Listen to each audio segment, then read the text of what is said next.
Every description of God that I've heard holds God to be all-powerful, very typical, and all good. And I see earthquakes and tornadoes and disease, childhood leukemia, and I see all of this and I say, I do not see evidence of both of those being true simultaneously. If there is a God, the God is either not all-powerful or not all good.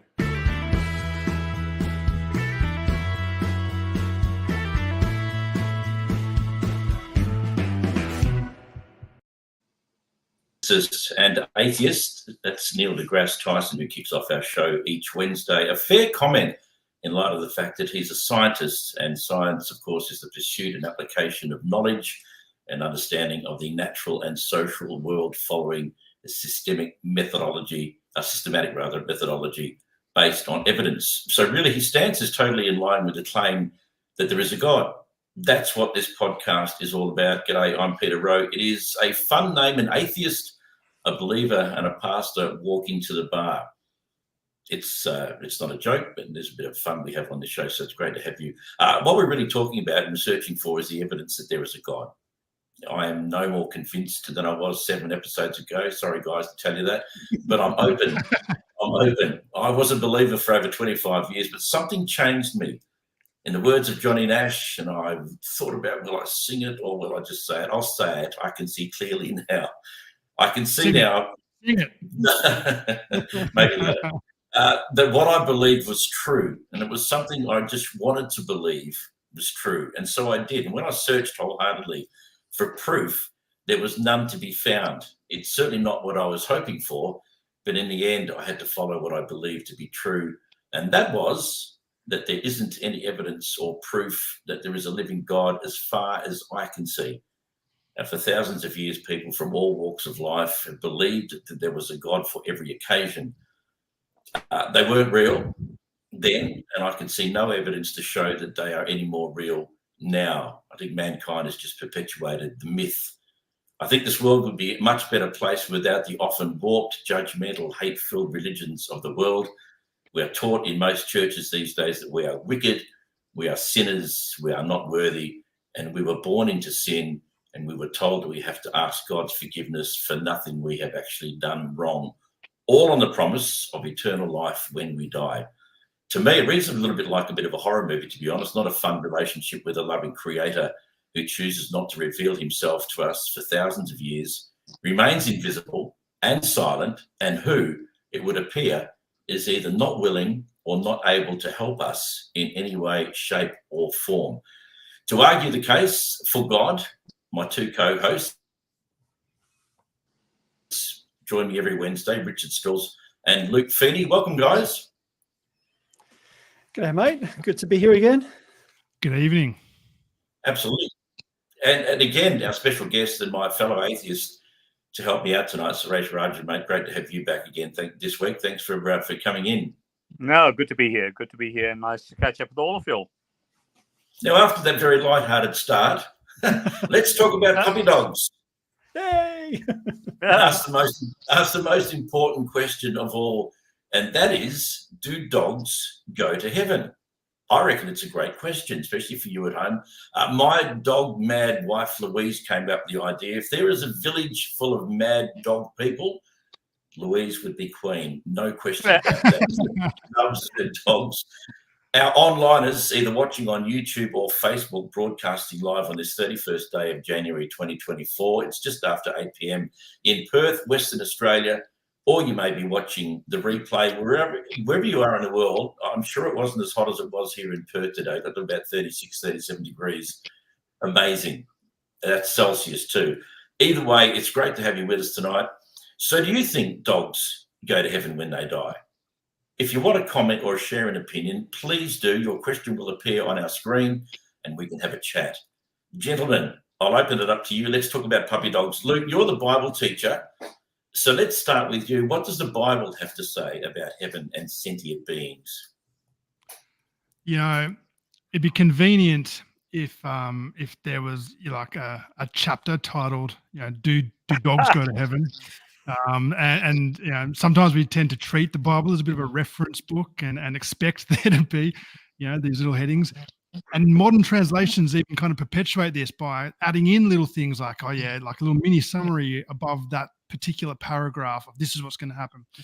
But no, there really isn't any sort of clear-cut thing. In saying that, you don't need the Bible to clearly say something in a very succinct, neat little line to be able to draw a conclusion about an answer for something like this. And for me, very clearly, the answer would have to be yes. The Bible does talk a great deal about creation, and Paul in particular talks about the renewal of all things. Talks about there's this beautiful line that Paul says that talks about all of creation that groans. All of creation is groaning for redemption. Basically, it's groaning, and all of creation means all of creation. It means animals. It means pets. This is so there is that. There is biblical text, scriptural evidence that you can pull from and say, look, yep, this does support that. There have been arguments made against it in a few different ways around the idea of what a soul is and what a human is and things like that, which we can no doubt talk about in a little bit. But I think even without all of that, if you talk about heaven being, and this is pretty universally agreed upon as Christians when talking about heaven, it is a place where you're fully yourself, where there is no sadness, there is no you are whole, you are perfectly whole, more whole than you've actually ever been in this sort of lifetime. So for me, and as a pet owner, I love pets, I love dogs, and I love all animals. I cannot fathom an afterlife where you've had a relationship and you love a pet, you love an animal, and that's not there because that's almost a part of you. You couldn't be whole without that. So there's a whole logical and I guess a more metaphysical argument to be made, which I'm sure Rich will chime in on a little bit. Can I ask a question of you, Luke and Rich? No, sorry, mate. We don't do that here. Yeah, of course. Just been muted. Of course, mate. I'm trying to look at corollaries, say, in Hinduism. Now, in Hinduism, there is a view that animals are God's creations as well. And part of that respect for the animals is provided for by prescribing vegetarianism. Yeah. Okay, because it is inappropriate to slaughter the animal because they are one of God's creatures, one of God's creations. So, yet Christianity doesn't have that same concept. It actually isn't there also some mention of sacrifices of lambs or animals at some stage in the Bible as well? There is, and there's probably a couple of parallel things there. Sacrifice, I think, would be a fantastic topic for us to delve into, probably on its own episode. But just to touch on that, there is. But my take on it is it's God meeting man where they're at.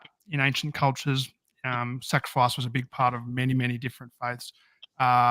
It's prescribed in the sense of Old Testament law, but it's effectively done away with. It's a progressive revelation that God doesn't actually need that, and it's a fascinating thing. In terms of vegetarianism, it's a great point. It's a really, really good point.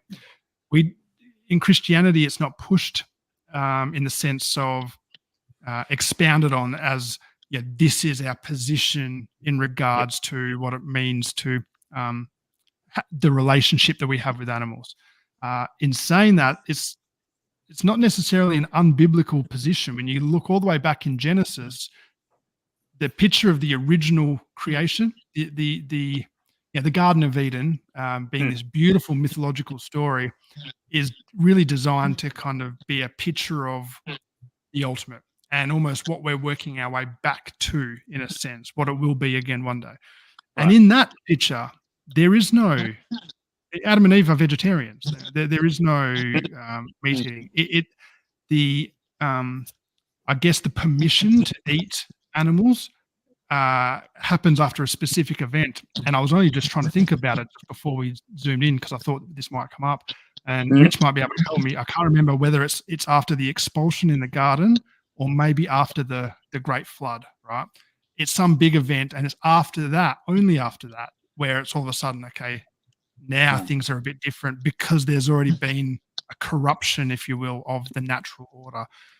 So there's an argument to be made there. And I think if you think about heaven in the sense of one day everyone being whole and all of creation being whole, well, you can't be whole if you're still in an abattoir, can you? You know, that's not going to fly in heaven. So yeah, there would not. They couldn't both coexist. We couldn't still be, I guess, meat eaters. But yeah, that's it's a really, really good point. Maybe the reason that I haven't pushed harder for it is because I'm a meat eater, and I'd be a raging hypocrite if I didn't give it up and still. But I have the utmost respect for vegetarians.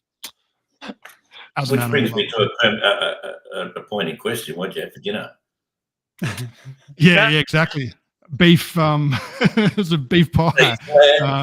Beef, all of it. Beef and spinach pie. So yeah, absolutely. We know you will check yourself. All right, keep going. Gentlemen, have you finished, Rich? Luke, or you got more? I think so. Yeah, I'll defer to Rich. Otherwise, I won't shut up. You know, I need like the Oscars music to chime in and tell me to wind it up. Yeah. No, that's interesting. Yeah, it's funny when people say, "Does the Bible teach?" Really, the Bible doesn't speak. The Bible doesn't teach. The Bible is literally a text. So the only things that teach and speak are people who are picking up the Bible and saying something from it. So the Bible doesn't do anything. But I grew up in a church where we were told most definitely not.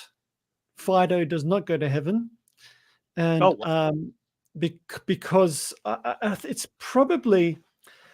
I was trying to track it down, and one source I read, I don't know how correct it is, but it's our friend Augustine, Saint Augustine, who we brought up last week about original sin. I think he was back again talking about how Fido's not going to heaven because of this whole rational beings, rational souls, other things that go to heaven. Therefore, animals don't have a rational soul like a human does. Therefore, they're excluded from heaven, not because the door's shut to them, but because they're just not fit for heaven. They're not made for heaven. So maybe that's where it came from. But certainly, I grew up in a church like that, and you could walk in many, many, many different churches, and you probably won't hear a sermon on it. No, I don't think I ever heard a sermon on it. I think the worst we got was a Sunday school lesson on it, probably. What are you doing teaching kids that their poor pets don't go to heaven? But that's the kind of church I was brought up in. It's like Peter's introduction about it being a bit of a horror movie. People say, well, not my church. Well, maybe not to you because you're an adult who can navigate stuff, but sit into the kids' church, the kids' ministry, see what they're being taught with the ears and the heart of a child, and see whether it's as good as you might think it is. That aside, as Luke was saying, there's plenty of, if you want to read the Bible in that kind of way, you probably can pull out half a dozen scriptures about when you're talking about Revelation, the sort of the end of the age in heaven. It says all creatures in heaven and earth are worshiping God. Well, there has to be creatures on earth and in heaven after the end of age, talking about a heavenly realm. Some people say, no, that's not quite the end of the age. So it's a bit of a long bow as well. But there's all throughout there are a lot of talk about creation, the New Testament, especially the two big ones. All creation groans for the manifestation or the revealing of the sons of God, which is like, without getting too Bible teaching on you, which is basically saying even inanimate creation all the way through to sentient creation are a part of the salvation story. In fact, are somehow locked up in the fullness of what humans are going to be. They're not excluded, but they're actually wrapped up in the same deal. So, you know, again, it's, you don't get the reference that says, oh yeah, you know, Matthew chapter 6 verse 4, thus saith the Lord, dogs do go to heaven. You don't get that, but there is the story, depending on the story that you're telling, there's logical conclusions that if that story is true, therefore this conclusion has to be true. And if you're telling a story that basically says heaven is some sort of disembodied experience where the bliss of the human soul is made full in the presence of God, and it's a disembodied, it's almost like a place that your soul is taken to. You know, I'm thinking all of the Roadrunner cartoons. Every time that poor dude his sort of soul go up to heaven while he's sort of he's crushed. If that's your picture of heaven, which many do, okay, yeah, probably dogs aren't going to heaven because they don't have the same kind of soul as us do. But if, like me, you've got a much grander story of what creation, salvation, and the end of times looks like, you sort of go, yeah, that's a natural, in fact, it's an inevitable conclusion. Yeah, that's right. But we'll get into that later. But yeah, if you're just going on Bible, you're busy, you're going to have a fight over it. And, you know, Christians are good at having fights over minor issues. So it's probably a good thing to do. I remember when I was at the church, Pentecostal church that I went to, it was very much a line that you need to be able to confess that Jesus is Lord in order to be able for that to happen. And a dog can't talk, of course, so that didn't happen. But it actually goes back. That was before TikTok. I've seen heaps of dogs on TikTok. Our dog mate and it talks all the time. And the problem is us not understanding her. It's not the dogs. There you go. Yeah. Communicate. But it even goes right back to Thomas Aquinas. Aquinas, he taught that animals do not have the eternal souls, so they wouldn't be present in the afterlife. So it's which again, how would you? Very interesting. I remember a friend of mine years ago used to live in the country. Yeah, I know. He had a horse, and he said, "Is my horse going to go to heaven?" I said, "Well, no." And he said, "Why?" And I said, "Well, because he needs to be able to talk." That's what I believed back then. And he went, "Well, you can stick your religion where it fits," and he was 100%. I mean, for Suresh and I, it's an interesting discussion because we haven't even got to the point of whether there is such a thing as heaven, let alone whether animals go there. And a quick mention too for you cat lovers out there, we're only talking about dogs, but this is for all sentient beings. Cats are not as good as dogs, let's face it. So that's but I'm sure all cats except ours will go to heaven. It's all right. Can I just throw in a couple of issues from Eastern religions, just in terms of the status of animals? In Islam, for example, the dog is considered to be an unclean animal. And that's purely because the saliva was seen as unclean, and if you were licked by a dog, it was considered to be inappropriate, etc. Now, Islam places a lot of store around cleanliness, and that's the reason why they preclude the eating of the pig, for example. Yeah. You know, pork forbidden by that for the very same reason that pigs were considered to be unclean animals. It poses a really interesting problem in a practical capacity, of course, when a number of our taxi drivers are of Islamic faith, and a number of people who are blind have dogs with them and need to get into the car. And the last time one of our disability discrimination commissioners, Graham Innes, came to Perth, he had his dog with him, and he was precluded by 3 taxis from getting into that.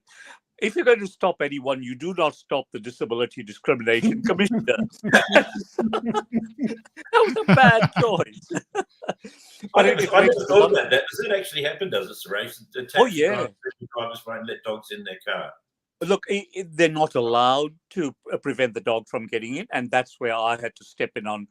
I've probably stepped in on about 25 different occasions over the last few years where I've had to negotiate with the taxi drivers and simply say to them, look, the reality is that dog is allowed there by the laws of this country, period.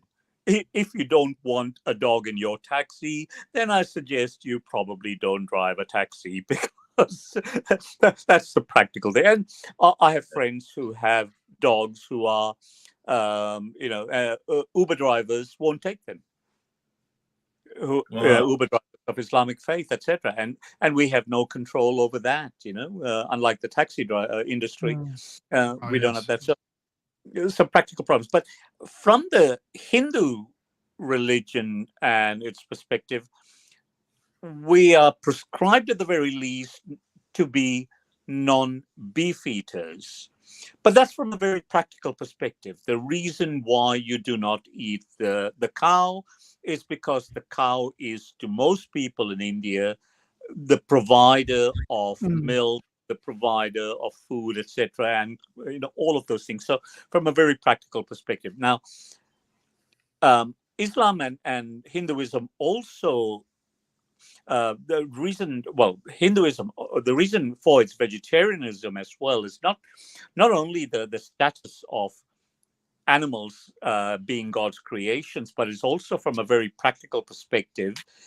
It was always considered that if there were toxins that were going to be passed to you, it would be passed from an animal. You're not going to get any toxins from vegetables. So from a very practical perspective, keep you healthy, etc., you did not eat meat which could carry, and that's why in Islam they bleed the animal before they slaughter it. The halal butchering is done there so that the blood is taken out, so all the toxins are removed. So, but in Hinduism, the animals do have a very high status. Elephants and so on are considered to be, used in all of the various ceremonies, etc. So it's quite a different perspective to Christian religions. That there is a status there for these animals. Interesting. You mentioned about the reason being, of course, that no toxins in vegetables. Yes. That was obviously a rule applied back when there were no toxins in plants. You certainly can't make that statement now about no, that's right. modern farming. So that's interesting. We do have just a comment, a quick one I want to mention from I don't know where they are. Mun Yi Pridam. I think you're probably more likely to be able to get the correct pronunciation of that, Suresh. I'd probably guess at Munyi Pradam. Yeah, you did well. Which very short comment on Facebook. I think Mun is watching, saying, "I hope so," and I gather that's in relation to dogs and sentient beings getting to heaven. So well done. Thank you for that. Which reminds me, it's a good time to mention, of course, if you are watching live tonight on YouTube or on Facebook, we would love to hear from you. We can sit here and talk about stuff till the cows come home, but we really want you to be involved. The whole point about this podcast, of course, is that we can connect with you, because the world seems to be made up of 2 types of people, those that believe and those that don't. And the depth of that belief carries over into all sorts of things. One of the subjects I really want to talk about down the track, not for tonight, is, we touched on it when we first started, is the things that we believe in, astrology rather, and stuff like that, and how people run their lives based upon reading their stars. I saw a great post today from Neil deGrasse Tyson, which had from all the star signs all the way down. and I can't remember what it was. It said something about nothing's going to happen to you today or whatever based upon your birthday.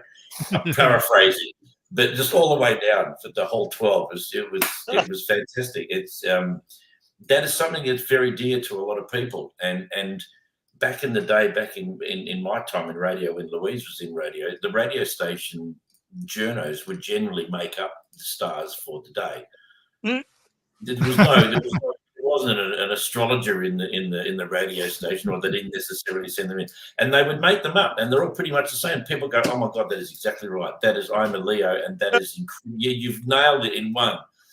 Because basically, as human beings, we all have same things in common. They're not very specific. They're generalizations, and people will love it. So that's another thing I would really like to talk about. But please make a comment. We will see it on our the way we did with Morn just then, and we'd love to have a chat, and also a call out to Accidental Farmer. We think we might have worked out a way you can jump on and talk to us live during this podcast. Accidental Farmer, who's a WA man. We know that because he's on a tractor with a beard. It was a dress up. Accidentally. So let us know if you're listening, Accidental Farm. We'd love to have you on if you're up to it. It'd be nice to actually hear people who are not only watching, but we can talk to them as well. So we did mention this is not just about dogs, of course, getting into heaven. We're talking about all sentient beings, and as Louise, my wife, said, if you couldn't get your animals into heaven, if heaven even exists, she said, why would I want to go there? Mm-hmm. Now, if for the argument of heaven existing, let's say for argument's sake it exists, why would you want to go there and not be able to take anything that you love with you other than just, objects? But as far as animals go, what I was thinking about when Suresh was talking then about the ark, and I don't know enough about it to understand whether or not Noah took the animals on the ark for other reason other than to ensure that that's what they to pay the respect of the importance of animals in our lives, obviously to propagate the planet after the floods had dissipated. But I'm just wondering whether or not that is more of significance in the fact that I can't believe I'm talking about the ark. I don't even believe it existed. But for argument's sake, do you know what I mean? The importance of the animals being saved, was that somehow a cryptic message to us that the importance of animals to that nth degree, or am I just reading too much into it? Look, possibly. I mean, the flood story wouldn't have been it wasn't the first story where animals were an important part of creation. And the Bible's tricky, right? Because people often think that the order that these stories are in the Bible is the order that they came about, or that they were written down, or but it's not. They're all over the place. The order that they're in now was part of the editing process. It's like, this is a progression that we have. So it's hard to tell. It's a whole area of scholars to try and work out when these sort of things were, but we have a pretty good idea. And it's safe to say that there were plenty of other stories, probably predating the flood story, that highlighted the importance of animals in creation. But I think for me, the biggest part of it would just be some of these stories are an attempt to try and understand things after the fact, right? It has to be after the fact.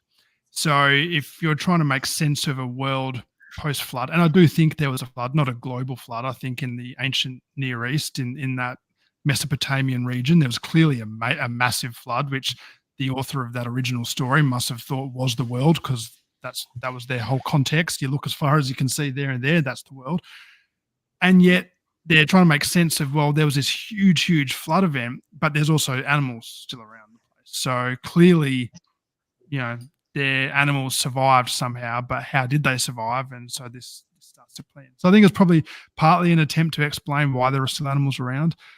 But it's never really been in dispute that God cares for animals. The animals were an important part of creation. One of the very first things when in the Genesis story where it's talking about God creating animals and saying, well, it says that they are good, and even the Adam and Eve are given this purview to look after the animals.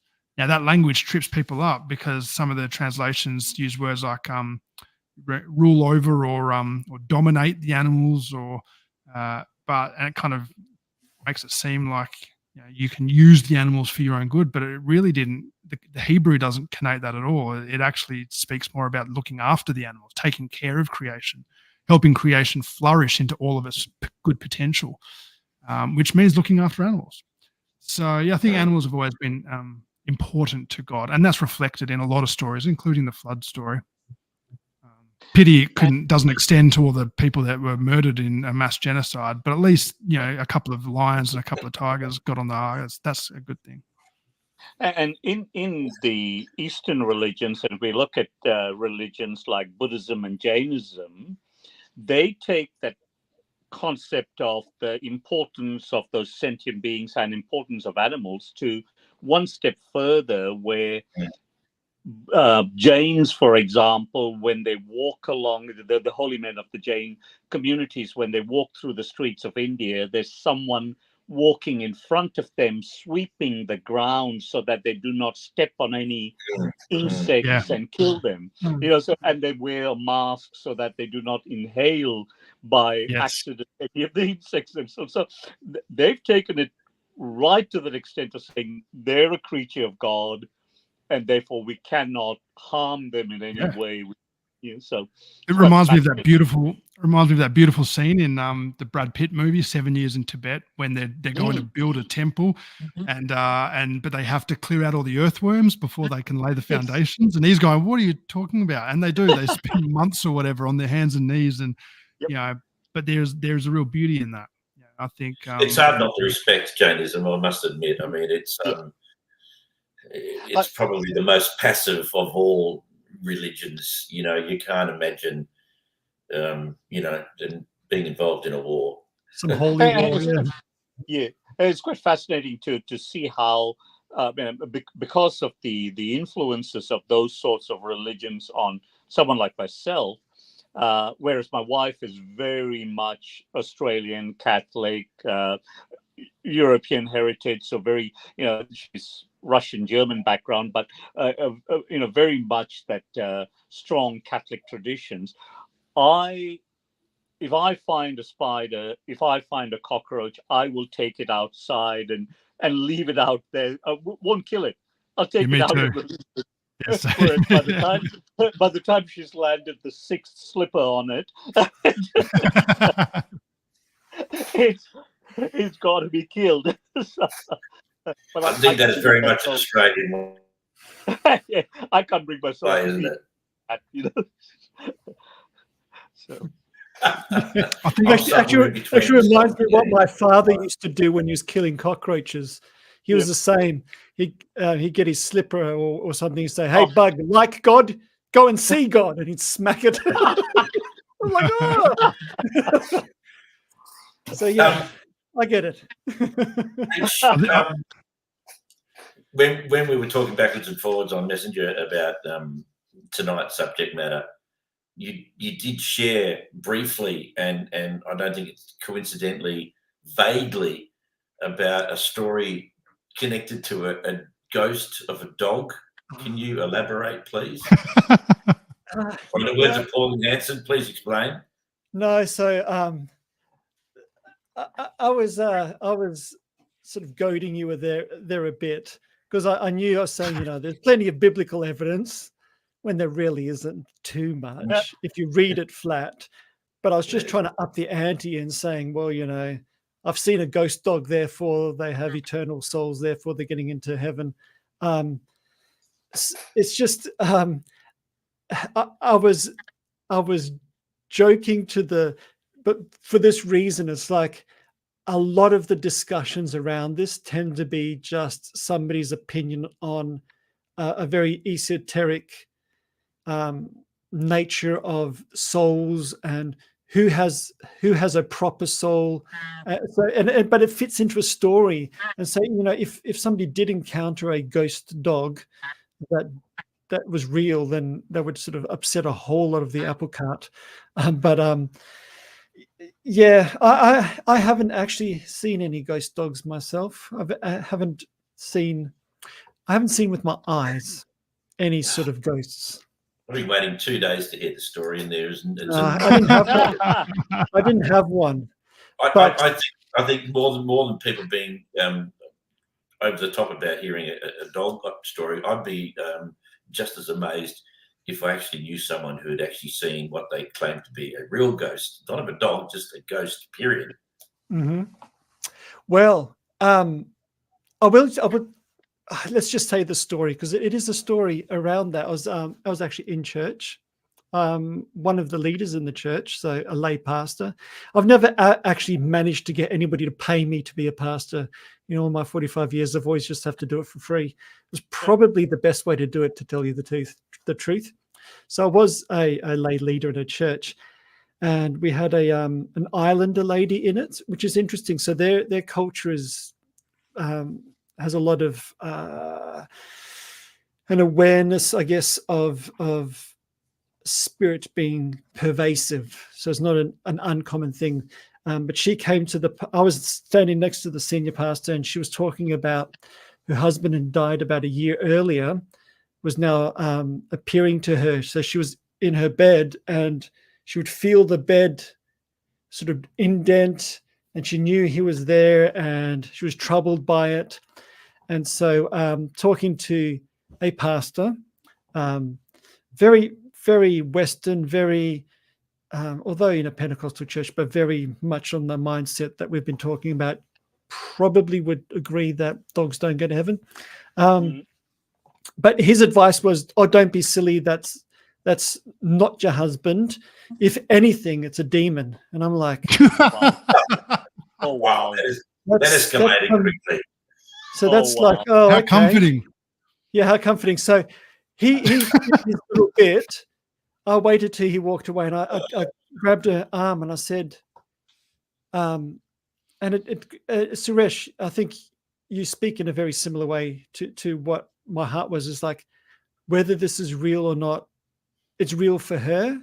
Yes. And so this was my advice. I said to her, look, he was a believer in Jesus. Yes, he was. I said, well, he doesn't need to be troubled and being with you, troubling you. So next time he comes to you, you tell him, we'll just call his name Reg. Say, Reg, just go toward the light, go to Jesus, and he'll take care of you. She comes back the next week. Well, she says, Richard, I did that thing, and he hasn't come back again. He's with Jesus, isn't he? I said, yeah, probably. Wow. It's all good. So it's the same sort of thing. There's the actual metaphysical reality of the thing, which I think we know far less than we all pretend to know, even me. And there's the phenomenological, the appearance of it, and that's actually what is real to most people. And calling her poor dead husband phenomena a demon was not very helpful to anybody, and it didn't work. It didn't get rid of the manifestations of this thing for her, but a loving response which said this person belongs in the embrace of infinite love, God himself, was a helpful thing. So I guess the short answer is, I haven't seen a ghost. I know somebody who claimed to help them out. Maybe if anybody's got sort of problems with dog ghosts, because we believe dogs go to heaven, the same sort of way could help them out. But I think that was a story. Well, it's an interesting discussion, isn't it? If you consider that we are all sentient beings. If people claim that we can become ghosts, are they suggesting that perhaps if a dog has a soul like we do, that there could be? I've never heard anyone talking about. There's no ghost shows on TV tracking down ghosts of dogs. It's interesting. I've never Yeah, quite it's thought true. before. If you're watching and listening now, and you've got a great ghost story, and you want to claim that you've seen a ghost and you've experienced something like this lady that Richard was talking about, I've heard a million and one stories from people that have thought that something had happened. Now, I used to be one of those people that would just say, "No, it doesn't happen. Don't be ridiculous." Now, as I've mellowed in my age, I realise that I don't know whether someone saw a ghost or not. How dare I? How audacious would I be to wipe out saying you can't see them, they don't exist, get over it? I wouldn't have the faintest idea. How dare I say you don't see ghosts, or you haven't seen, or you haven't been in contact with the dead? There are limitations when you see people clearly faking talking to people on the world tours of getting in contact with dead relatives and bringing them together. There's clear they are charlatans and they're making a lot of money. Mhm. But the rest of it, how do we know? We don't know what's going on in the world. It's a crazy place. We can't even agree on whether God's Complex. real, whether heaven's real and stuff like that. It's a constant search to try and find the truth. And I sometimes we get closer, sometimes we don't. But if you've got a story, you'd love to tell us about it, jump on and make a comment. If you're watching us on YouTube Live or Facebook, be a part of this amazing podcast talking about incredible things about dogs and all sorts of other sentient beings ending up in heaven with us. Or when a dog dies, does it automatically go to heaven when we're not there? In which case, how does that work? Well, it waits for you Sit That's the and level. pay. in your mansion in the golden streets. No. To be It's a fair, beautiful idea. It is a beautiful idea, as heaven is a beautiful idea. And I would love to think that if I die, I'll go and live forever in this place, and Mabel, the dog's there, and all the people there that I love. Unfortunately, there will be people there that I didn't love, and I said it would be nice to catch up with them again. But it's a beautiful idea, and who knows whether it's real or not? We simply don't. We can hypothesize till the cows come home, but it doesn't necessarily make it any clearer. It's just it's a beautiful thought, and if people want to believe it, I mean, so be it. You know, I was just thinking about something Suresh said, and I love having him a part of this conversation because he really brings that Eastern point of view. And it really stood out to me. The whole Western conversation tends to be around the metaphysics of the soul being the deciding factor, whereas the East really talks about the conversation's far broader. There's the clean, unclean sort of distinction. Is that a thing going on there, or maybe even like the metaphysics of the soul doesn't really matter. It's a very inclusive view of creation as a bit more of a whole. And I'm going to look it up when you guys have a bit of a talk about, but it's really interesting about, you know, bringing those 2 points together is something that, you know, I think Luke and I have been reading some similar people, but the idea of let's pretend heaven is a place, as if, you know, it is a place that a dog goes to and waits for you. Even if that's how it is, I don't believe it is a place in that sense. But even if it was, and going to heaven was the good place, not the bad place, where all the, you know, you're made most whole, most complete, you're being embraced in the bliss of God in his presence. Surely going to heaven wouldn't mean that you've got to be less than what you are on earth. And surely on earth, your connections with each other, like, you know, I'll pick the closest one, my wife and kids. The connection with them, it actually defines me. If I had to go to a place where they said Rochelle was not, I'd be less than I am now. And to a lesser degree, I've got two little pseudo dogs, I call them. It's a Maltese Shih Tzu and a Shih Tzu, so they're not real dogs, but I guess genetically they purport to be dogs, but I mean this one dog's 15 years old. It's gone through all of our memories together, and to go to a place without that dog is like I would not be as whole as I am now. So what does the dog's not going to heaven actually mean about the identity of a human? Are we literally just some disembodied, disconnected essence, or do our connections here on earth in this life actually mean something about who we are? And I think that's a much bigger question. And I think the East is probably more equipped to speak about that from what I've heard from Suresh's discussions. It's a great contemplation. Well, can I chime in while Suresh is thinking? I'm thinking about that. Yes. Just to piggyback that and just add to that, that very argument has been a thorn in the side of those with a very strict criteria about who's in and who's out. And Peter touched on it earlier around, well, unless you say these magic words, you're not in, and dogs can't say it, horses can't say it. Mr. Ed can, he's definitely in, but other than that, most horses can't. So it's like you then are left in a position where if you're in and your wife's out, or your father or mother is out, or your kids are out, or your neighbor is out, what do you do with that? You suffer incredible grief, but you're not allowed to grieve in heaven. That's one of the things that it does tell us about heaven, is that there is no sadness, there is no tears. It's you are whole, all this sort of stuff. So what do you do with that? And a very flawed but a common answer that elements of the church have provided there has been, well, you will have no memory of that. That part of you is excised from, almost like a spiritual lobotomy, right? So you don't feel the pain of that loss because you don't remember it. But even that, the second you think about that, you go, well, I'm less than.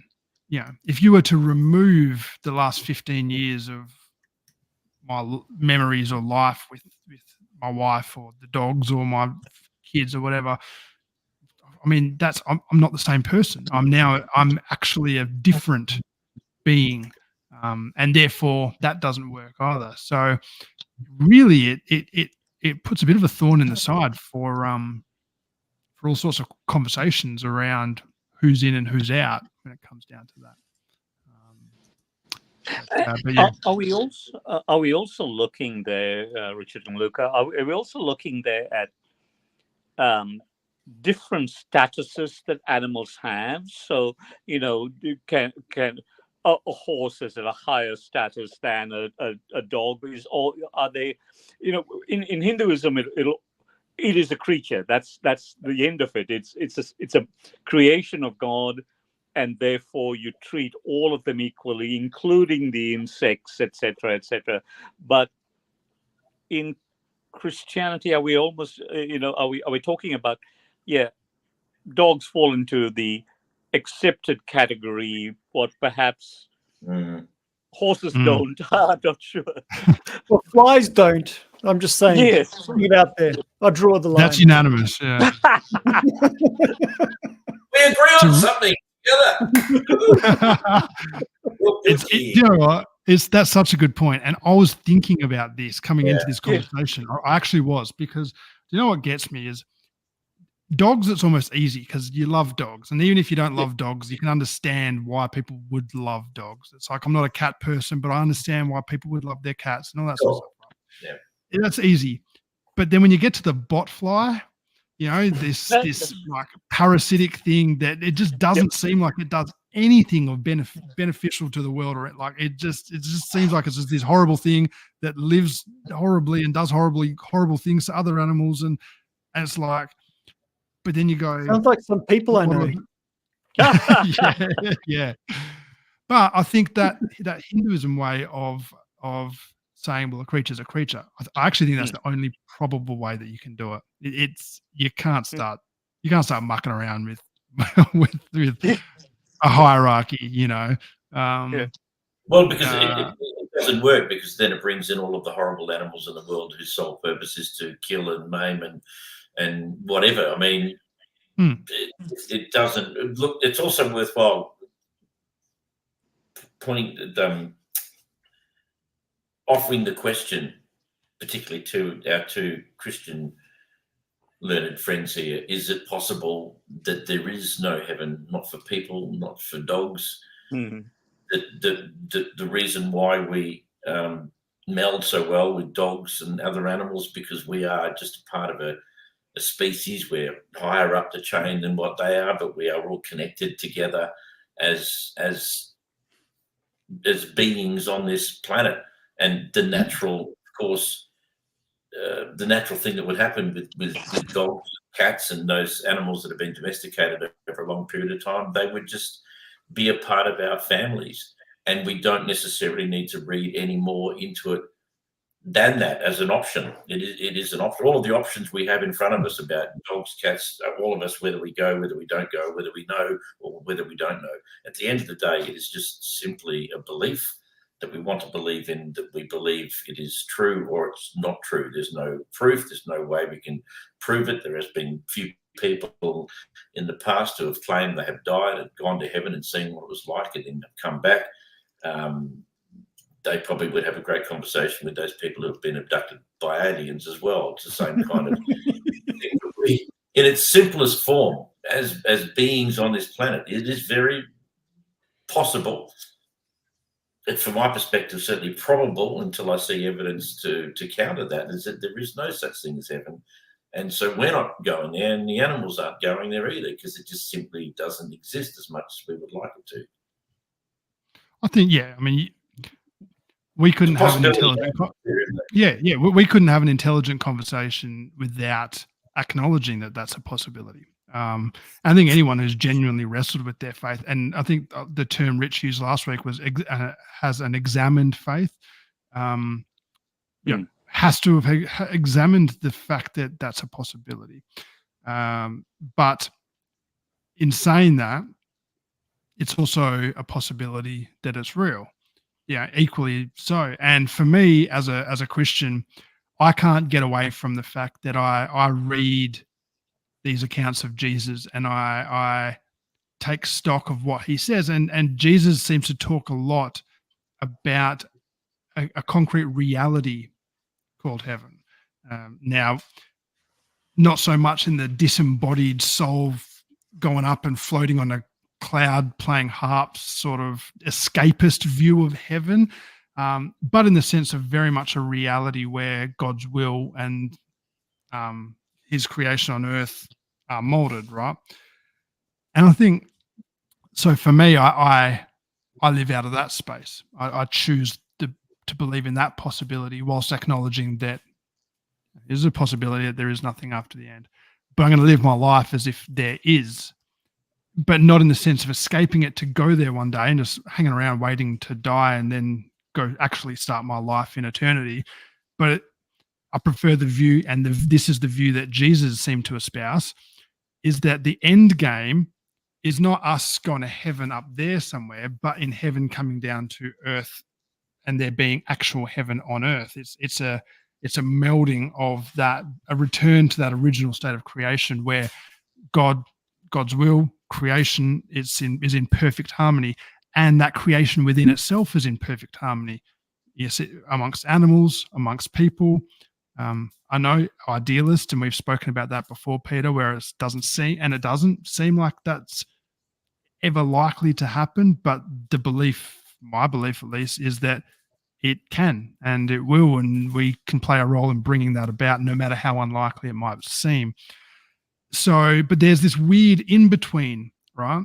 There's this weird in-between of, well, okay, before heaven is totally enmeshed with earth, heaven on earth, this ultimate reality that Jesus is speaking about. So what happens before that happens, even if that's an inevitability and that's all going to, like, what happens in the meantime when we pass away? And the Bible doesn't really talk a lot about that. it talks a lot about new creation and the new Jerusalem and heaven on earth and stuff as this ultimate reality. But that in between period, which is really what we're talking about when we're talking about what happens after we die, because it's hard to imagine that end reality. It doesn't really give us a lot of details, but I think it's I can't imagine it not being with creation. There's a reason that animals were created, and if you look at some of the animals on this earth, they are phenomenally beautiful. There are insects and animals that we haven't even discovered yet that are the most intricately beautiful thing that no humans have ever laid eyes on, and they're just there because of the love of God creating this incredible thing for its own sake, for its own beauty, not for us to just look at it or whatever. I can't imagine a creator going to all that effort and doing that, and then them not being important enough to be part of this heaven, to be part of the kingdom of God, this ultimate reality of creation. It doesn't make sense. And it'd be quite boring without your dogs running around at your feet or your cat's giving you the cold shoulder or any of that sort of stuff. I mean, that's part of the beauty of creation. Why would you not have that? So it doesn't, that's sort of how I wrestle with that. Seratius deep in thought about to come out with something absolutely profound. Mic drop moment. And just coming back to that status of animals in some of the Eastern religions. Now, given that we don't believe in heaven or hell, we actually have a hierarchy of reincarnation. So animals can be reincarnated as humans, and humans can be reincarnated as animals. So our statuses are, you start with the gods, so that's the highest level that you can aspire to.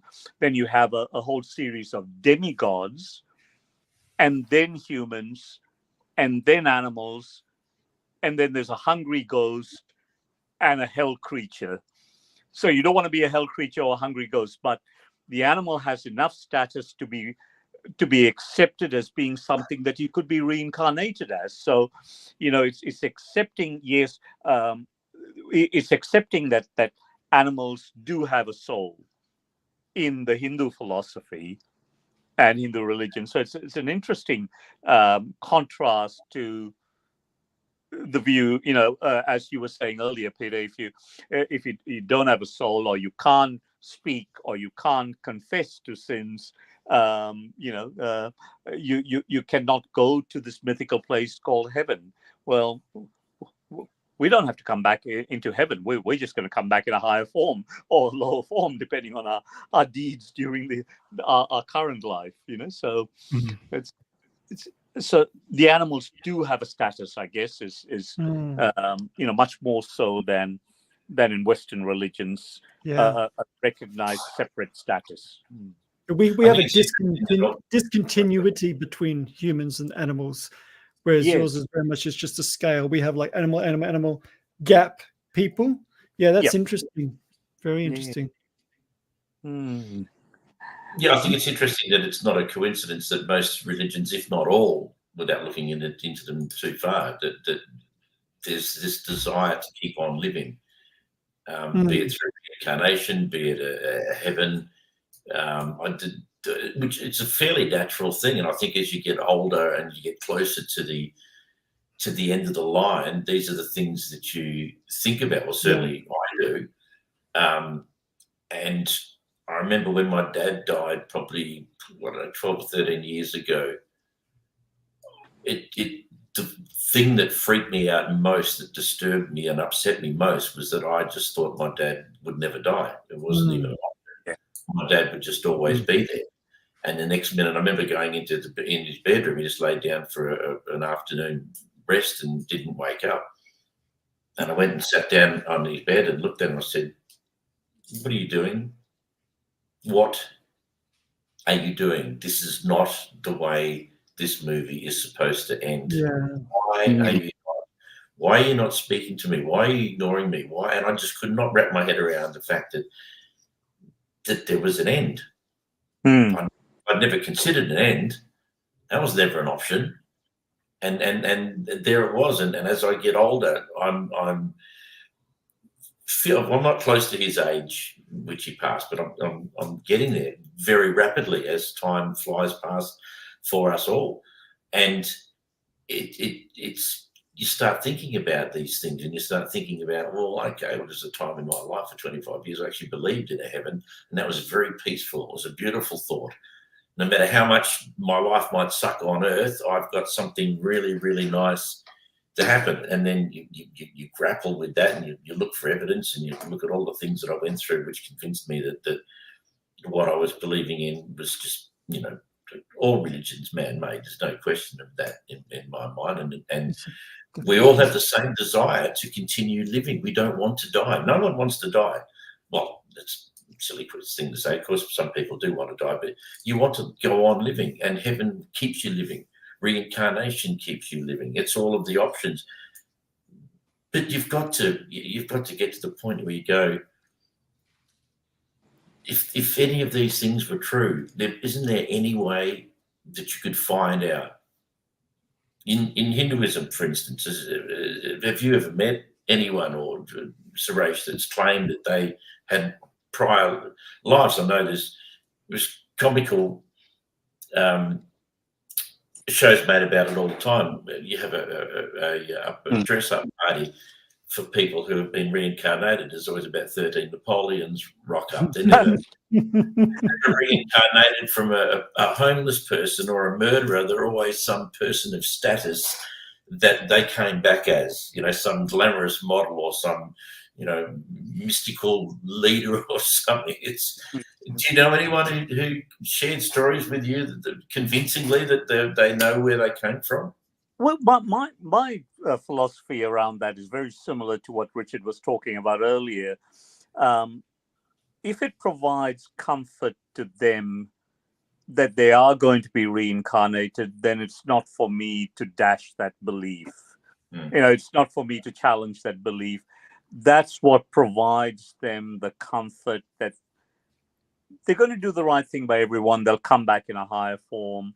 Or their father passed away, and their father was a beautiful person, and they expect that their father is now somewhere up there in a higher form, in a demigod or god form, and they gain. And I watched my mother as she farewelled my dad by us releasing his ashes in the rivers close to his home in India.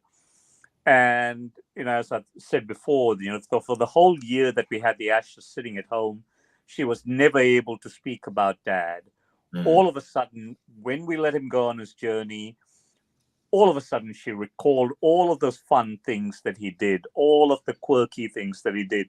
And I just saw the comfort that it gave her. And I just suddenly thought, wow, that's really important for her to believe that. And I want her to believe that, and I want, whether I believe it or not, it's another issue. But it gave, and I think Richard was touching on that earlier when you said that hell is this almost a mythical concept that is individualized. I believe in my version of heaven, or as opposed to someone else's version. So if that's what gives you the comfort, then great. That's your vision of heaven. Yeah. Sure. Yeah. So I choose not to believe, but I think I said right at the very start, I'm not an anti-theist. I'm an atheist, not an anti-theist. So for someone else, I'll defend their right to believe. I'll defend their right to practice their religion. I just choose not to do it myself. That's all. So, yes, it's a very comforting way of looking at it. It's I do admire that. I can't share the same principles, and I do in principle, but it's a you seem to have mastered the art of acceptance more than what I have, perhaps. But we've also travelled very different roads. Mm. In being in this system for 25 years, which is a hell of a long time, and then suddenly to stop that, and it's almost like the inertia keeps you going in that direction, and you're trying to stop going, hang on a minute, I don't believe that anymore. And this is why this podcast was such a not a healing idea, but an idea and a concept which I thought would do amazing things, and I haven't been disappointed so far. It's very interesting to be able to go through that and then come up against two people who shared what I shared, but I'm not with them, but I am with them. And then someone like yourself comes along who shares that. It's quite an enlightening and very, very strange experience, but one that I'm absolutely delighted with it, where it's going. Can I ask Oh, a question about your faith there, Peter? Was it very, very very strong faith and so on? Were you a very devoutly practicing Christian? Oh, absolutely. Well, the first thing I did when I became a Christian, I actually spent 7 years at Sunshine FM as a broadcaster. And Right. I was wow. I mean, I overnight I stopped drinking, stopped smoking, stopped swearing, stopped everything. I lived the clean life. My conversion was incredibly emotionally charged and dramatic, and it was phenomenal. And I will, when we get some more time, I'll actually tell you what I went through as a conversion to Christianity. It was quite amazing as a testimonial. So yes, my faith could not be shaken by anyone or anything or any. If I'd have met me as an atheist, as a Christian, I would have hated what I was saying and what I was doing. I'm sold on whatever it is that I believe in. I was nothing worse than a conformed smoker or a conformed Christian. I'm discovering it's but yeah, look, completely unshakable. Wow. And so it wasn't something I changed overnight, and it wasn't something I wanted to happen. It's like when you're told something that you can't believe in because it's just crazy. Someone tells you that you just saw a purple donkey, and you go, well, I know you didn't. Yeah, I did. No, you didn't. Well, I know you didn't because they don't exist. You can't then convince that person to believe in the purple donkey because it's absurd and you can't see it. It can't be proven. So you have no choice but to go, well, I can't believe in something that you can't prove to me exists. I can't see it. I'm sorry, I'm done. That's what it was like. I didn't want it to happen. I didn't want to not believe. I didn't want to not believe, but I had no choice but to follow what I could see and what I could feel and what was true to me, to the inner me that experienced the relationship with God. It was just gone, and there it is. So what do? I tried to get it back. I've said to God a number of times, you know what it would take for me to believe in you. If you're God, then you would know what would convince me of your existence. So go for it. I'm open. I'm willing. And obviously nothing has happened, and I don't think it will because I don't think it's real. And if it is, I will stand corrected. that's episode 462. Peter's reconversion. Couldn't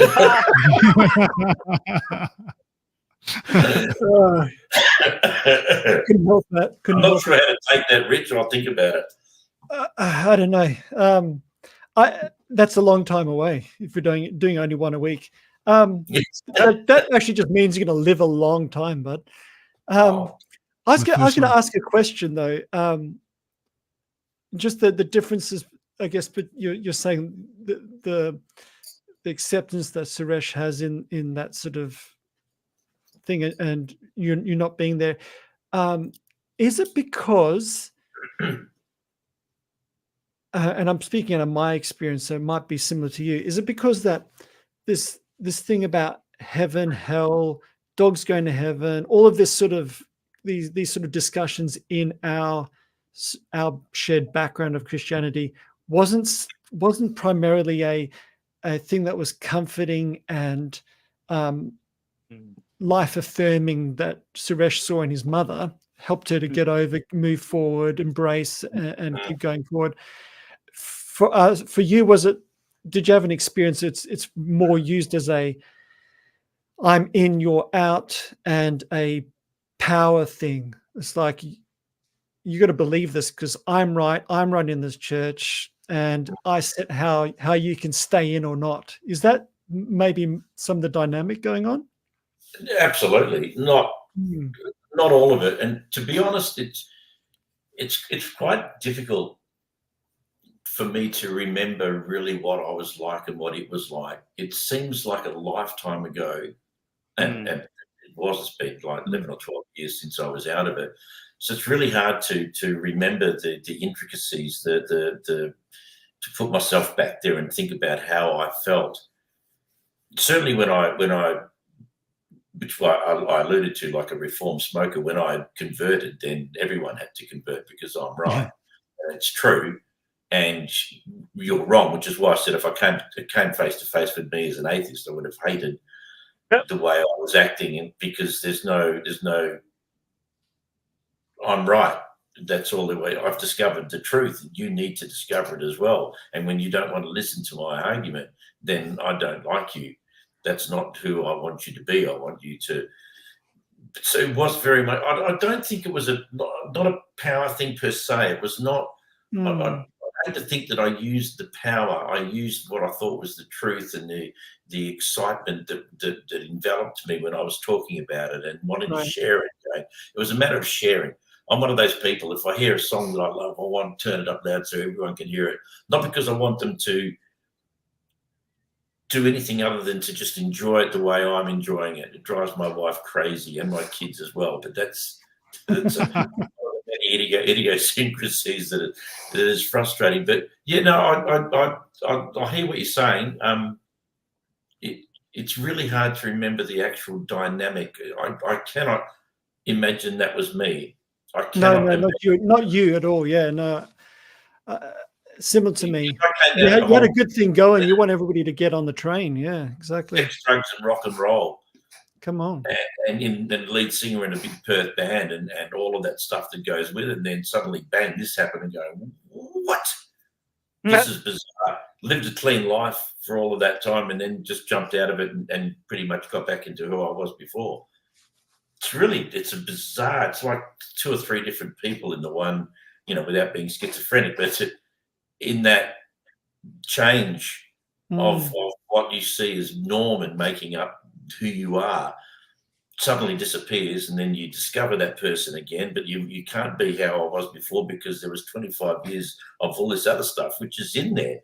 That stuff's indelibly stamped on my heart. I can't just get rid of it like I didn't experience a relationship with God. It's just not gone. It's still there. It's crazy. I've got some recordings done that I back in the 80s when I was writing songs about Jesus all the time, and I recorded them in a studio, and I got them remastered after not hearing them for 40 years and sat down and listened to them. And I was crying my eyes out listening to this stuff. You could feel the love that I had in these songs for God. And so that's gone, but it's not gone. Do you know what I mean? It's it's quite a maybe. Sorry. Maybe that's God feels like he doesn't need to give you a burning bush moment because that's not gone. That's it. Like you said, it's indelibly in your heart. It's that experience. Of what was though, it's not there now. I'm living on the memories of when I hear a song that I've written. It's something that I wrote then. Luke, if I thought that there was some element of love or whatever in there, I can't buy the whole package. The whole package just makes no sense to me whatsoever. Which is it does sound like, and I think a trap that sadly a lot of spaces in the church does tend to do is you get someone that has this encounter with God, and they want to know more about it, and they want to get involved in the church, and the message seems to be completely disconnect from who you are or from your old self or whatever. You're a new person, and yeah, in a sense you are a new creation. I believe in that, but maybe not in the way that we tend to do. We tend to say, well, here's a cookie cutter. This is the cookie cutter Christian image or body or way of being in the world that you now have to embody, and everything else is now gone. And that can cause a lot of damage, right? Because like you said, that's part of you. Are there some stuff in us that would be better off if we left behind? Sure, but that's not necessarily just a Christian thing. You can just grow up in some spaces and just be like, oh yeah, I used to do this. I don't really want to do that anymore. That's not again, it's not an exclusively Christian thing, but there are also elements of us that we should be retaining, that we should be, that are who we are. It can be very, very disorienting to try and say, and sadly, some theology, I don't think it would have been where you were from what we've chatted, but some of the more hardcore Calvinist type denominations can just be, very violently, you are a worm, you are worthless, you are horrific, you are an abomination, and now you're slightly better, but you're still an abomination. You're just, whatever. It's and you just. My gosh, you cringe. It's sad, right? It is. It's horrible. I think the church needs to do a lot better than that, and that's a big part of it. It's exactly what I felt like when I did join the church. That no one was the slightest bit interested in what I'd come from. It's just, you're here now. This is what it is. That's all that matters. Yeah.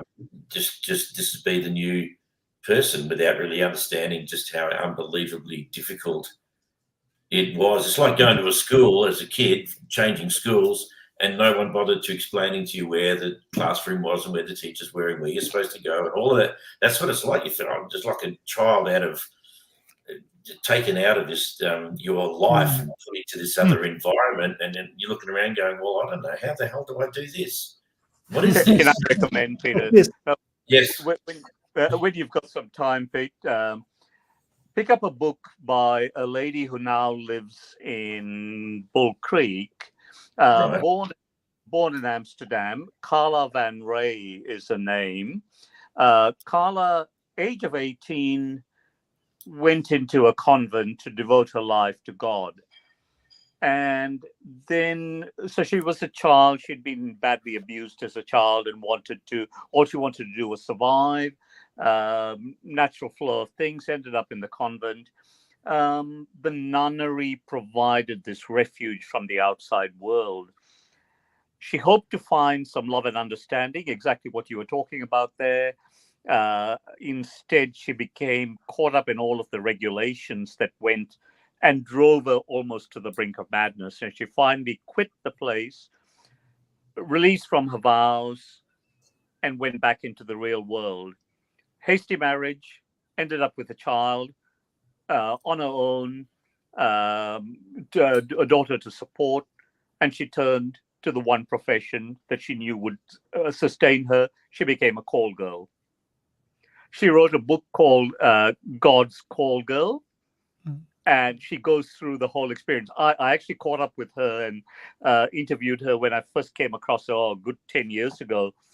Lives in Bull Creek, came out and had a long conversation. It's a fascinating book to read, but it documents a lot of what.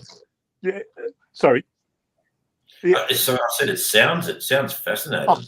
Look, it documents a lot of what you've gone through there, just in terms of going through that space in the convent, but not getting the love, the attention, all of that you were looking for as well, and then she left that, and so she's gone from one extreme to the other. But well, it was for a large part of being involved in the church. There was this part of me that just wanted to get the hell out of it and be the person. The very first time I walked into a church, I looked around and went, "This is not who I am. This is not where I want to be. These people are not who I know. Everyone's pretending to be part of a big loving family. They're dressed up to their in the nines in the church, and it's all about how good I look. And I thought I did not want to be here. How I stuck with it for so long. I eventually went from church to church to church and found out they were all pretty much the same. So we ended up having a home church where we can just actually be human and just worship without all the bullshit that went with it. And that was fabulous. That also drew me closer to being who I was before and how much I just wanted to be who I was before, but believe in God and realised, of course, I didn't need to go to church. I didn't need to read the Bible. I just needed to have a relationship with God, and that was okay. But then that eventually just dissipated. We ended up back at a big church in Vic Park. These guys would know which one it was. It was Raymond back in the day. And I wanted to be who I was, and the church never ever, no matter how many churches I went to, was never full of people anything like me. I'm not saying I was weird or strange or unique. It's you walking through the front door and you switch off whoever you were and you just become this model Christian person, and it's such a fake, ridiculous relationship, which then I got to realize probably why it's so fake is because I think everything that goes with it is just man-made, fake. Is there an element of being unsafe in a sense? It's like it's not safe for me to be who I am, to have the conversations I want to have, to whatever, to actually have the interest that I, to step outside of this cookie cutter mold. Yes. It's just, the thing that drives me. It's a good question, Luke. Yeah. And I mean, the genesis of this podcast has almost come from that, right? And we've spoken in the past saying, of course, these environments where it's safe to have conversations like this, where there's no boundaries and you can actually be open and wrestle with some big stuff. Yeah. So that's got to extend beyond just questions, right? To actually the core of who we are. Yeah, absolutely. I mean, this is the first time, what are we up to, 8 episodes now? And this is stuff that we haven't talked about. And I was hoping that we would, simply because the people watching, instead of just being 4 cutouts of people, we are all who we are that have brought us here to be able to discuss. And I'm a very open person. There's nothing I won't talk about in my life. And I think that's important. I think it's a connection. It's something I learned in radio, of in engaging in that one person and them feeling like I'm their friend and we connect. And my retirement proved that what I'd done had been incredibly rewarding and impacted on thousands of people. And it was amazing. I find it very difficult to be that same person on this podcast, because one of the great things I loved about radio was the anonymity.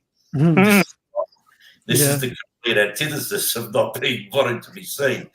So it's challenging, but it's getting better and better as we go on. I'm getting more and more comfortable. And I think that my story, my journey, is also one that would impact on a lot of people out there who are going through the same thing. That's the main thing, driving force to do this, was so that people out there would understand that you can actually get out of it. If you're having doubts and questions, you're not comfortable where you're at, great, talk to us. We'll help you through and get you to understand. You're not a freak. You're not weak. You're not some backslider, which is a classic term that churches use to absolutely berate people. You don't worry about it, mate. You're just backsliding. It's abuse. Yeah, of course it is. I remember when I decided to leave, and one of the pastors, one of about 6 that was at this big church, said, you can't go. What do you mean you're leaving? I said, I'm done. I don't want to be here anymore. And he said, you can't leave. And I said, why? And he said, because you're part of our flock. You can't leave. And I said, thank you. You've just confirmed why I wanted to leave. Goodbye. And just walked out and never went back. You can't leave. This was the stuff that started eating away at me in church. Going, you actually believe that? You actually think that that's something that you can say to me? You are so far away from what this is all supposed to be about. So yeah, I mean, Did you say flock off? Sorry. I couldn't let it slide. I sat on it for a while. Why didn't you Yeah. tell me that 25, 26 years ago? He drives down there now. You remember? Remember me? Yeah. No, look, it's an extraordinary experience. It's great to be able to talk about it and have a laugh, and we'll see where we go with this. Mm. Yeah. What else we time? I've still got a few minutes left, so anyone else want to talk about? I did have some. I did want to throw back to something that you said earlier, and it just got my mind kind of working, which is a rare thing to happen. Was when you said that someone told you about the dogs can't go to heaven because they can't speak, so they can't say the prayer to declare faith in Jesus, which is what gets them the ticket to heaven, right? Which is a real literal interpretation of what being saved is all about. And it is. Your mouth, Lord Jesus Christ. Yeah, you can't just pray. You have to say it in an exact order in order for it to happen. And I'm stupid enough to believe that. So yeah, go on. I mean, but it sounds like it would be one of those ultra fundamentalist interpretations that you don't really see in the real world. You just see in these weird pockets. Yes. But sadly, it's not. It's very prevalent. It's very prevalent in particularly in evangelical circles. And look, you can debunk it in about 4 seconds. That's, won't even bother. If someone's interested, send me a message. I'm happy to do that. I don't want to waste time here, but suffice it to say, that's not what salvation is. It's more far more than that. But this is for me is a prime example. This is what got me thinking around. We have developed these doctrines and these ideas and say, well, this is the mechanism of how something works. And then we just leave it at that, without ever actually following that thread through to say, okay, so if this is something that I apparently believe, to the point where I'm telling someone, sorry, your dog's not going to be in heaven, Fido's gone because he doesn't have a voice box or whatever. It's you think, well, what does that mean for someone with a special needs child who's non-verbal? Exactly. Yes. What does that mean for someone who's deaf? What does it mean for there are so many examples where this becomes an unimaginable problem and potentially an extremely, extremely traumatic and hurtful theology for someone to be taught and to believe. If they have someone in their life like that they now think is destined for a hell of eternal conscious torment because they're likely going to be taught that same sort of theology around a hell of eternal conscious torment, which is also crap. But I just think this is a great example of us being able to go, well, but why? Why would we not? When we're talking about things that are this important and we're in positions of authority and we're teaching and, like people are coming to us and they're asking questions, and as a pastor, I'm not in a current pastoring position, but having been in that position, I feel that burden of, my goodness, you could not, unless you've thought something through and really wrestled with it, how are you then speaking that into people and causing this incredible harm? That's unbelievable. And if we're going to put,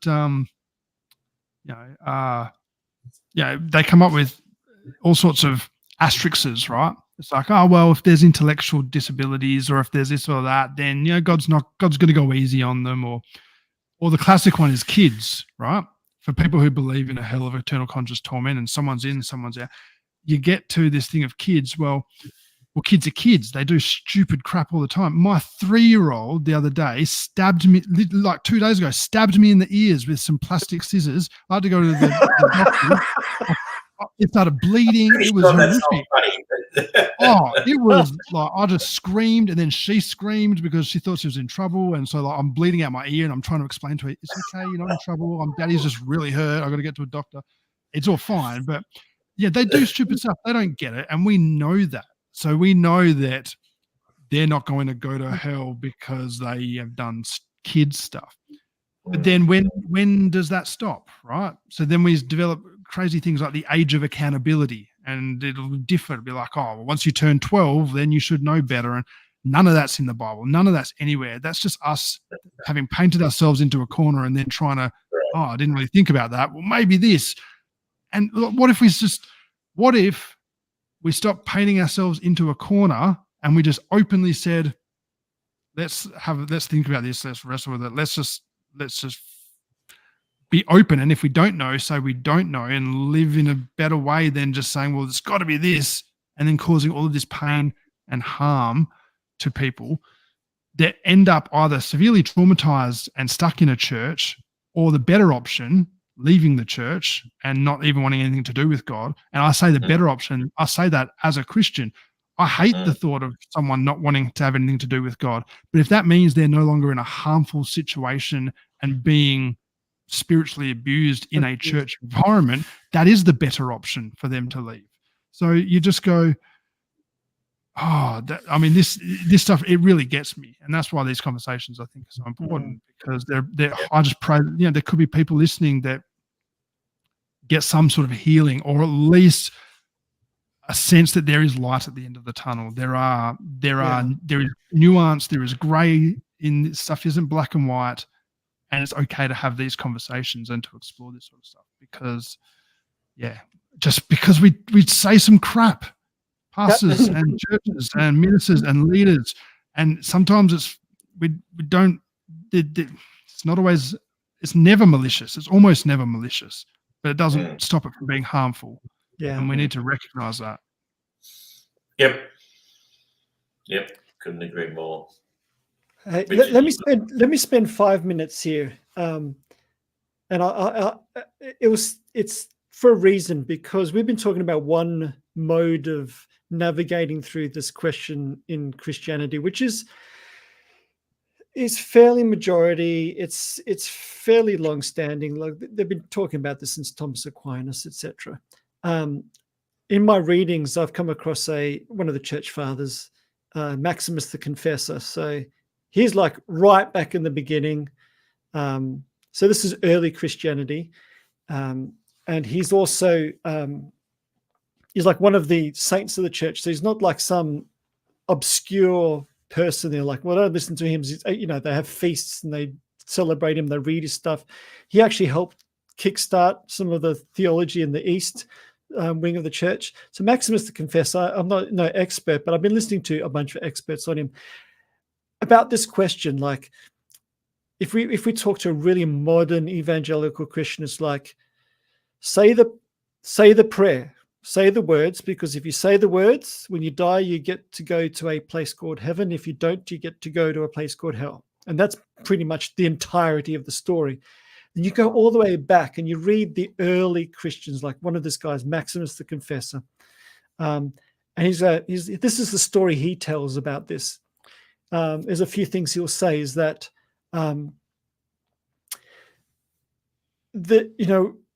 creation, he wouldn't even say creation. He would say we're not even created yet, because to be created is to have the divine image imprinted on everything that is. And when it's like that, you fully know and are embraced in the divine. So you are actually, what they used to call is theosis or divinization. You become, in a sense, God. In the sense, in the New Testament talks about it. They say in Peter, we share in the divine nature. It's that kind of language. He says, well, if that's to be fully created, we're not fully created. And so they talked about creation being a process, and we're in the very early stages of it, where there's volumes and volumes and volumes he wrote and written about him. But essentially the story looks something like this. God planted seeds of himself, of the divine order that becomes, especially rational creatures, They have potential to grow, and we see that in the physical realm through evolution. But the idea is this unfolding creation that is heading somewhere and is not yet fully created. So we're in the early stages of becoming created. And in the middle of it, Jesus appears and connects these two realms together. And we're like, okay. But the idea is in Christian theology, when they really wrestle with the idea of what it means that God took however thousands to millions of years to actually appear on the scene like that. What does that actually mean? And what Maximus the Confessor, he says, well, what it really means is one day, all our talk about the body of Christ, the full creation, the new creation, means that we're not yet created, we're not yet born, we're on the process of doing it. And in fact, to talk about the body of Christ is not to talk about a group of people who have said the prayer and are going to get to heaven one day, but to talk about the body of Christ is to talk about the fulfillment of creation, all of creation, dogs, cats, mice, everything in between, from the tsetse fly all the way up, perfected, whole. That is what it means when Christians talk about the body of Christ, is the full creation enfolded in the divine image, enwrapped in love, fully created, fully born, fully human, fully created. And you read some of the stuff and it sounds mind-blowing. It sounds like, when you first read it, and some people who might even watch this afterwards, especially you poor people who might have grown up in a Calvinist church, this might sound absolute heresy and not Christian at all. Yet the person writing this is the earliest Christians. This is early Christianity. This is biblical Christianity. So you can say it's not Christian, but then you've just got to conclude that Christianity is only a few hundred years old, not a few thousand years old. And it was invented by some dude in Europe, not Jesus Christ and his followers. But so there's the story of Christianity that is told in the ancient East that is far more expansive. And when you're in that kind of thing where the body of Christ is all of creation fully formed, it means we're not yet created, we're being created. And then the question of, do dogs go to heaven, is like, that's not even a question. Yeah, that's what right. It is the real question is, when are we going to be fully enfolded in our full creation? And one of the things people say, oh, that's just a minority report. That's one guy. Another famous guy, Irenaeus, he was on his way to be martyred. And he writes, the bishop. Did he have he had an appointment? Yeah, he writes. Yeah. Thanks. He writes to his church. He says, don't do anything to prevent my martyrdom. Why? Because, and in the shorthand of it is, the pangs of my birth are upon me. Don't prevent my death, because now I am on the verge of being fully created, and one day I will be human. He saw that his death was the next step to his fullness. This is the bishop of the church in that region, establishing Christian doctrine that we live off now, was saying, we're not created. I'm not even born. I'm not even human yet. I'm on my way. And so there's this much grander story where Jesus didn't come as plan B because we messed up stuff, and he's got to rescue us so we can go live in some, airy-fairy, arty-farty place. No, this was the plan all along, to create something out of nothing, to plant the seeds of divine order that can freely choose its way to fullness, is what we see reflected in natural order through evolution, and is a far grander story of what's going on. And it's a way of being Christian. Sure, there's been other stories, but for people who've had one story of what it meant to be Christian, a very anemic, sort of watery, very modern, very minimalistic, very them and us, very, very cut down version. If that's not working for you, there are bigger stories and better ways of being Christian. In fact, more ancient, more full, more exciting ways of being Christian. So even if the story's not working for you, examine it, look at it, and as I say, you might end up leaving the church because that's the healthy place to be. You might be like Peter and Suresh, who've honestly looked at stuff and concluded, this is how it is. That's you're right as a human being, but it's not the only way. There's many ways of being human in this world in a very good way. And the little story of the church that says, if you leave us, you leave God, they are lying to you. There's much, God is much bigger than the little church who's you grew up in. There's many better ways, fully human, that may end up leaving the church, but you don't need to. You can leave the bad story and still remain a Christian, which is where I've ended. So that's my story. So anyway, I just thought I'd throw that out there. If you're interested into it, I've completely butchered poor Maximus the Confessor's theology. But don't go and read Maximus the Confessor because it's incomprehensible. Go to YouTube, put Maximus the Confessor and listen to some of these guys. There's fascinating Christian theology that we didn't hear about in our Sunday school. I can tell you that right now. Yeah. This message was brought to you by your local ecumenical church. And if you've just joined us, yes, there are atheists here. It's just the believers having his rant. Please take everything that Richard said, or consider actually just being an atheist. It's far simpler. But Peter, then you'd be wrong. So Pros and cons. An atheist, a believer, and a pastor walk into a bar. There you go. That's this particular edition, episode 8. Episode 9 next week will be on Wednesday, the 7th of February. Thank you very much for listening, for watching. If you are watching this as a replay, I don't know what that means. You missed out the live version, but that's okay. Accidental Farmer, we don't know where you are, brother, but you've let us down tonight, so we invite you back. So Suresh, Rich, and Luke, thanks so much for joining us tonight and talking about puppy dogs and all sorts of interesting things. We don't know what we're going to talk about next Wednesday night. We'll come up with a doozy, and hope you can all join us then, which will be 8 o'clock next Wednesday, the 7th of February. Gentlemen, thank you very much. I bid you a farewell. Thanks, guys. See you guys. Cheers. See you, legends.